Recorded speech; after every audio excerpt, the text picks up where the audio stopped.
నీ కామాన్ని నీ భార్య యందు పెట్టుకో, ఆమె యందు కామమును తిప్పు, పవిత్రమైపోయిందంటే నీ జీవితం. ఏమి దోషం లేదు. నీ భార్యని జీవితాంతము కామించవలసిందే. కామము ధర్మము చేత ముడిపడిపోవాలి. ధర్మము చేత కామము ముడిపడిపోయిందనుకోండి, దాని వలన దోషం లేదు కదా, అది పవిత్ర జీవనం అయిపోతుంది. అందుకే సుందరకాండ. సీతమ్మ రావణాసురుడితో మాట్లాడుతూ ఒక మాట అంటుంది, రావణ, ఎంత చెప్పినా నీకెందుకు అర్థం కాదు? పరకాంతల యందు మనసు పెట్టుకుంటున్నావు. ఒరే పాత్ర భేదంరా, ఎంత పవిత్రమైన మాట, ఎంత సౌందర్యవంతమైన మాట. అదే పాయసం బంగారు పాత్రలో పోశారు, అదే పాయసం వెండి పాత్రలో పోశారు, అదే పాయసం ఆకు దొన్నెలో పోశారు. పరమేశ్వరుడు నాకు ఆకు దొన్నెనిచ్చాడు, వేరొకడికి బంగారు పాత్రనిచ్చాడు, వేరొకరికి వెండి పాత్రనిచ్చాడు.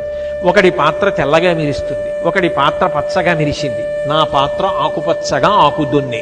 దొన్న కాదు ప్రధానం, పాత్ర కాదు ప్రధానం, పాయసం రుచి మాత్రం ఒక్కటే.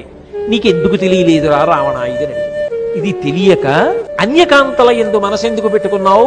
సర్వనాశనం అయిపోవట్లా?